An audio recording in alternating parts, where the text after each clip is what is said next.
പൊതുവിദ്യാഭ്യാസ വകുപ്പിൻ്റെ കീഴിൽ എറണാകുളം ജില്ലാ പഞ്ചായത്ത് സ്കൂളുകളിൽ നടപ്പിലാക്കി വരുന്ന ലൈബ്രറി ഡിജിറ്റലൈസേഷൻ പ്രോഗ്രാം ഞങ്ങളുടെ സ്കൂളിലും നടന്നു വരുന്നു. GSR software and BPO private limited എന്ന സ്ഥാപനമാണ് ഞങ്ങളുടെ സ്കൂളിൽ ഈ പ്രവർത്തനങ്ങൾ ഏറ്റെടുത്ത് നടത്തുന്നത്. ഇതിനോടനുബന്ധിച്ച് താരാട്ട് പാട്ടുകൾ എന്ന വിഷയത്തെ ആസ്പദമാക്കി ഒരു ഡോക്യുമെൻ്ററി തയ്യാറാക്കി. താരാട്ട് പാട്ടുകൾക്ക് വിവിധ കാലഘട്ടങ്ങളിൽ വന്നിരിക്കുന്ന മാറ്റങ്ങളാണ് ഇതിൽ പ്രതിപാദിച്ചിരിക്കുന്നത്. സ്കൂളിലെ അധ്യാപകരും വിദ്യാർത്ഥികളുമാണ് ഇതിൽ പങ്കെടുക്കുന്നത്.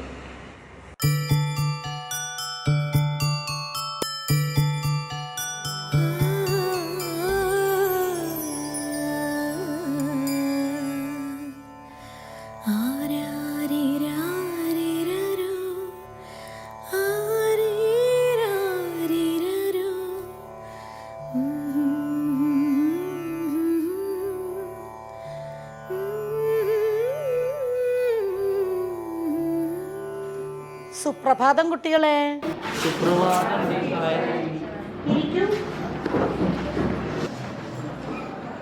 ഇന്ന് നമുക്ക് താരാട്ട് പാട്ടുകളെ കുറിച്ച് പഠിക്കാം. നിങ്ങൾ താരാട്ട് പാട്ടുകൾ കേട്ടിട്ടുണ്ടോ?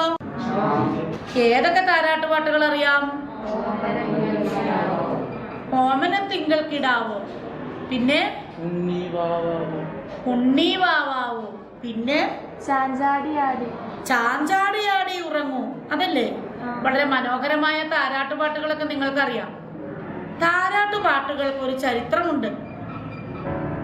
താരാട്ടുപാട്ടുകൾ ലിഖിതങ്ങളും അൺലിഖിതങ്ങളുമായിട്ടുണ്ട്. അൺലിഖിതങ്ങളായ ധാരാളം താരാട്ടുപാട്ടുകൾ ഉണ്ടായിരുന്നു, ലിഖിതങ്ങളായവയും ഉണ്ട്. അപ്പോൾ ഇന്ന് ലിഖിതങ്ങളായ താരാട്ടുപാട്ടുകൾ ഏറെയുണ്ടെങ്കിലും ലിഖിതങ്ങളല്ലാത്ത ഒട്ടേറെ താരാട്ടുപാട്ടുകളും നമുക്കുണ്ട്. പണ്ട് വിദ്യാസമ്പന്നരല്ലാത്ത അമ്മമാരൊക്കെ കുട്ടികളെ പാടി ഉറക്കിയിരുന്നതും അതുതന്നെ. അതിന് പല കാരണങ്ങളുമുണ്ട്. എന്താണ് കാരണം? കുട്ടികൾ ജനിച്ചു തുടങ്ങിക്കഴിഞ്ഞാൽ ആദ്യം കേൾക്കുന്നത് അമ്മയുടെ താരാട്ടാണ്. അമ്മയ്ക്ക് അതിന് പ്രത്യേക ജ്ഞാനമൊന്നും ആവശ്യമില്ല. കുഞ്ഞിനെ കയ്യിലെടുത്ത് അമ്മിഞ്ഞപ്പാലൂട്ടി താരാട്ടുമ്പോൾ സ്വാഭാവികമായും കുഞ്ഞുറങ്ങിപ്പോകുന്നത് അതുകൊണ്ടാണ്. താരാട്ടുപാട്ടാണ് ആസ്വാദനത്തിന്റെ ഏറ്റവും നല്ല തലം.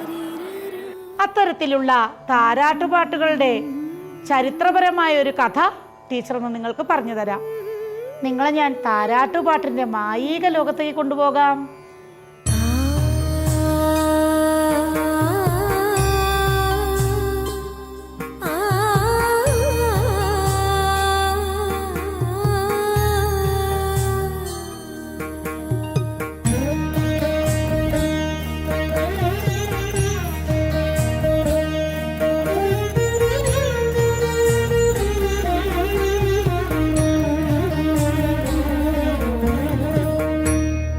Oh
ഒരു കുഞ്ഞ് അമ്മയുടെ ഉദരത്തിൽ രൂപം കൊള്ളുമ്പോൾ മുതൽ അമ്മയുടെ വികാര വിചാരങ്ങളും സ്വപ്നങ്ങളും ഒപ്പം താരാട്ടും കുഞ്ഞിനെ കുറച്ചൊന്നുമല്ല ആകർഷിക്കുന്നത്.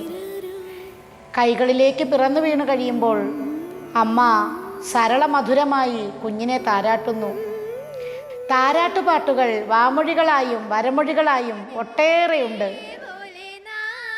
അതിൽ വാമൊഴികളായതും ഏറെക്കുറെ ഇന്നും നിലനിന്ന് പോരുന്നുണ്ട്. സാധാരണക്കാരുടെ ഇടയിൽ ഇത്തരം താരാട്ടുകൾ ഏറെയുണ്ട്. വാമൊഴികളിൽ നിന്ന് വരമൊഴികളിലേക്ക് മാറിയപ്പോൾ താരാട്ടിന് ഈണവും ഇമ്പവും കൂടിയതേയുള്ളൂ.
സ്വപ്നങ്ങളും സങ്കല്പങ്ങളും കലർത്തി പാടുന്ന താരാട്ടുകൾ ഇന്നും ധാരാളം നിലനിൽക്കുന്നുണ്ട് എന്ന് മാത്രവുമല്ല, കുഞ്ഞുങ്ങളുടെ ജീവിതത്തെ അതേറെ സ്വാധീനിക്കുന്നുമുണ്ട്. ധാരാളം നന്മയുടെ സന്ദേശങ്ങളും ഈ താരാട്ടുപാട്ടുകളിലുണ്ട്. കുടുംബമെന്ന സങ്കല്പത്തെ കുട്ടികളിലേക്ക് പകർന്നു നൽകുന്നതിലും കുടുംബ ബന്ധങ്ങളും ധാർമ്മിക മൂല്യങ്ങളും മുറുകെ പിടിക്കുന്നതിലും കുഞ്ഞുനാളിലെ കേൾക്കുന്ന ഈ താരാട്ടുകൾക്കും മുത്തശ്ശിക്കഥകൾക്കും വലിയ പങ്കുണ്ട്. അച്ഛൻ്റെ മഹത്വം മനസ്സിലാക്കി കൊടുക്കുന്നതിലും അമ്മയാകുന്ന മഹാസാഗരത്തിൻ്റെ ആഴമറിയുന്നതിനും ഭാവിയിൽ താൻ കയറിപ്പോകേണ്ട ഉയർച്ചയുടെ പടവുകളെ സംബന്ധിച്ച ലക്ഷ്യബോധം വളർത്തുന്നതിലും താരാട്ടുപാട്ടുകൾ വഹിക്കുന്ന പങ്ക് വളരെ വലുതാണ്. പണ്ട് കാലത്ത് പുറത്തിറങ്ങിയ ഒരു മലയാള ചലച്ചിത്ര ഗാനം ഈ രൂപത്തിലാണ്: കണ്ണും പൂട്ടിയുറങ്ങുക നീയൻ കണ്ണേ പൊന്നാര. പണ്ട് കോലത്തിരി രാജാവ് ചതുരംഗം കളിക്കുകയായിരുന്നു.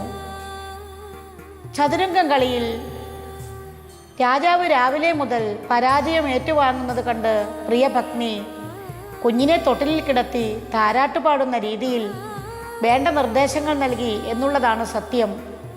കാലാളെ നീക്കിയാൽ തീർച്ചയായും രാജാവ് രക്ഷപ്പെടും. നേരെ പറയുക സാധ്യമല്ലാത്തതിനാൽ രാജ്ഞി ഒരടവെടുത്തു.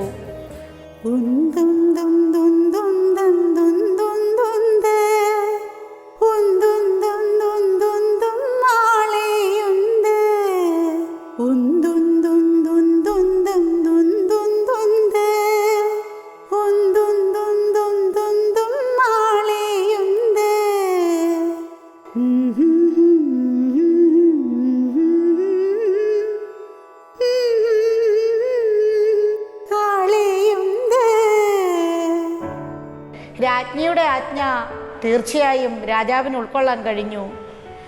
വിവേകശാലിയായ രാജാവ് കാലാളയുന്തുകയും അങ്ങനെ കളിയിൽ വിജയം വരിക്കുകയും ചെയ്തു. അങ്ങനെയാണ് നമ്മുടെ ചെറുശ്ശേരിയുടെ കൃഷ്ണഗാഥ ജന്മമെടുത്തതെന്ന് പറയേണ്ടി വരും. താരാട്ടുപാട്ടുകളിലൂടെ തന്നെയാണ് കൃഷ്ണഗാഥ കടന്നു പോകുന്നത്. ഈ രീതിയിൽ തന്നെ ഒരു പാട്ട് രചിക്കാൻ ആവശ്യപ്പെടുകയായിരുന്നു. കാലാന്തരത്തിൽ താരാട്ടിന് പല വ്യതിയാനങ്ങളും സംഭവിച്ചു. കമ്പ്യൂട്ടറും മൊബൈലുകളും ലോകം കീഴടക്കിയിരിക്കുന്ന ഈ കാലത്തും താരാട്ട് വളരെയേറെ പ്രാധാന്യത്തോടെ നിലനിൽക്കുക തന്നെ ചെയ്യുന്നുണ്ട്. ഉദരത്തിലായിരിക്കുമ്പോൾ മുതൽ മറ്റു കാര്യങ്ങൾ കുഞ്ഞുങ്ങൾ കേൾക്കുമെന്നതിന് ധാരാളം തെളിവുകളുണ്ട്. ശാസ്ത്രീയമായും അതിന്നും തെളിയിക്കപ്പെട്ടുകൊണ്ടേയിരിക്കുന്നു. പുരാണ കഥകളിലും ഇത്തരം സന്ദർഭങ്ങളുണ്ടല്ലോ. മഹാഭാരത കഥയിൽ കൃഷ്ണൻ അർജുനനോട് പത്മയൂഖം ചമയ്ക്കുന്നതിനെക്കുറിച്ച് സംസാരിക്കുകയായിരുന്നു. അപ്പോൾ ഉത്തരയുടെ വയറ്റിൽ കിടന്നിരുന്ന അഭിമന്യു ഗർഭസ്ഥ ശിശുവായിരുന്നെങ്കിലും പത്മയൂഖം ചമയ്ക്കുന്നതിനെക്കുറിച്ച് പറഞ്ഞ കാര്യങ്ങൾ കുഞ്ഞ് ശ്രവിച്ചുകൊണ്ടേയിരുന്നു. കാര്യം മനസ്സിലാക്കിയ കൃഷ്ണൻ പത്മയൂഖം ചമയ്ക്കുന്നത് പറഞ്ഞു തീർന്നപ്പോഴേക്കും പത്മയൂഖത്തിൽ നിന്ന് ഭേദിച്ച് പുറത്തു കിടക്കുന്ന കാര്യം പറയാതെ തന്നെ സംസാരം നിർത്തുകയും ചെയ്തു. പിന്നീട് ഭാവിയിൽ പത്മയൂഖം ചമയ്ക്കാൻ കഴിഞ്ഞ അഭിമന്യുവിന് പത്മയൂഖത്തിൽ നിന്ന് പുറത്തു കിടക്കാനായില്ല എന്നത് ഗർഭസ്ഥ ശിശുവിൻ്റെ ഇളം തലച്ചോറിൽ അവൻ ശേഖരിച്ചു വയ്ക്കുന്ന കാര്യങ്ങൾ പിൽക്കാലത്തെ ഭാവിയിൽ എത്രമാത്രം കരുത്തോടുകൂടി അവൻ്റെ ജീവിതത്തെ സ്വാധീനിക്കുന്നുണ്ട് എന്നതിന് ഉത്തമ ഉദാഹരണമല്ലേ. പ്രാചീന കാലം മുതൽ ആധുനിക കാലം വരെ ഈ ശാസ്ത്രം നിലനിൽക്കുകയാണ്. ഇന്നും കുഞ്ഞുങ്ങളോട് പറയേണ്ട കാര്യങ്ങൾ കുഞ്ഞ് ഗർഭസ്ഥ ശിശുവായിരിക്കുമ്പോൾ തന്നെ പറയണമെന്ന് ഡോക്ടർമാരും മറ്റും പറയുന്നതും ഇതുകൊണ്ട് തന്നെ. കുഞ്ഞിൻ്റെ ഭാവിയെ കരുതി സത്പ്രവർത്തികളും നല്ല നല്ല വാക്കുകളും പറയണമെന്നും പറയുന്നത് ഇതുകൊണ്ടാണ്. സമൂഹ നിർമ്മിതിക്ക് അത് വളരെ ആവശ്യവുമാണ്. എന്നാൽ ഈ താരാട്ടുപാട്ടുകളുടെ മാധുര്യം നുകരാൻ ഇന്നത്തെ തലമുറക്കാകുന്നുണ്ടോ? എന്തു കേട്ടുകൊണ്ടാണ് ഇന്നത്തെ തലമുറയിലുള്ള കുഞ്ഞുങ്ങൾ ഉറങ്ങുന്നത്? താരാട്ടുകൾ അന്യം നിന്നുപോയ ഒരു തലമുറയെയാണ് നാം ഇന്ന് കാണുന്നത്. അതിൻ്റെ പരിണിത ഫലമാണ് കൂണുകൾ പോലെ ഉയർന്നു വന്നുകൊണ്ടിരിക്കുന്ന വൃദ്ധസദനങ്ങൾ. താരാട്ടുപാട്ടുകൾ കേട്ടുറങ്ങാനുള്ള അവസരം നമ്മുടെ കുഞ്ഞുങ്ങൾക്ക് ലഭിക്കുകയാണെങ്കിൽ ഇവിടെ വൃദ്ധസദനങ്ങൾ ഉയർന്നു വരില്ല. തെരുവോരങ്ങളിൽ നമ്മുടെ വാർദ്ധക്യങ്ങൾ നീറിയൊടുങ്ങില്ല. അച്ഛനമ്മമാരുടെ തിരക്കുകളില്ലാത്ത, വീഡിയോ ഗെയിമുകളുടെയും കാർട്ടൂണുകളുടെയും അതിപ്രസരമില്ലാത്ത, ധാർമ്മിക മൂല്യങ്ങൾ മുറുകെ പിടിക്കുന്ന, താരാട്ടുകൾ കേട്ടുറങ്ങാൻ ഭാഗ്യം ലഭിക്കുന്ന, അമ്മ പകർന്നു നൽകിയ അമ്മിഞ്ഞപ്പാലിൻ്റെ സ്നേഹവും മാധുര്യവും കാത്തുസൂക്ഷിക്കുന്ന നല്ല ഒരു തലമുറയെ സൃഷ്ടിക്കാനാകുമെന്ന് നമുക്ക് പ്രത്യാശിക്കാം.